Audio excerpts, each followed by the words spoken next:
The glissando. Everybody loves a glissando. Everybody loves to put one in. Golden rule number one with a glissando.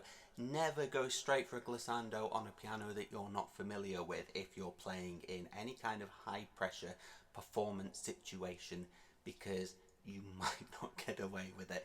Sometimes, particularly with older pianos, the keys are a lot more weighted. Not actually more weighted, but because they may start to stick over time, be a bit less responsive, that you might end up just dragging your finger along, or whatever you're using. So let's talk about how to glissando properly. Well, there's a few different ways you can do it. First thing that you don't want to do is you don't want to use the tip of the finger like that, and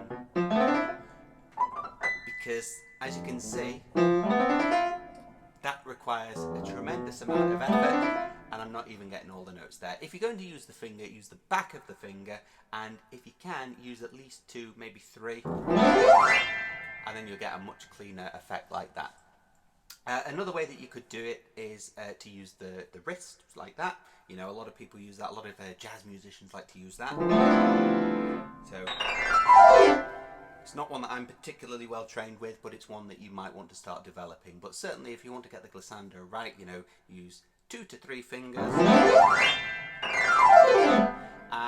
And try not to overdo it with the glissandos, because A, they get a bit stale after so long. You can only listen to so many in a short group of time.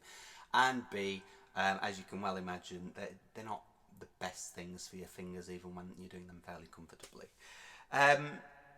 Glissandos on black keys are doable. You just need to be a bit lighter on it. Use the back of the hand like that.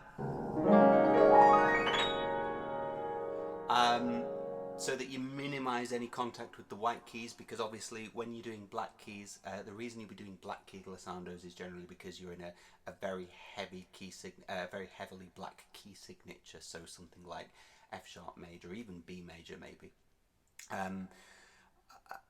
So you want to minimize all those white notes as much as possible when doing that. So yeah, have a play with glissandos, because they're great fun. Be warned, if you're using electric pianos, and especially if you're using electric keyboards, it will feel a lot easier than the real thing. So play around, have fun, and insert them into your playing when you can, because they sound lovely occasionally.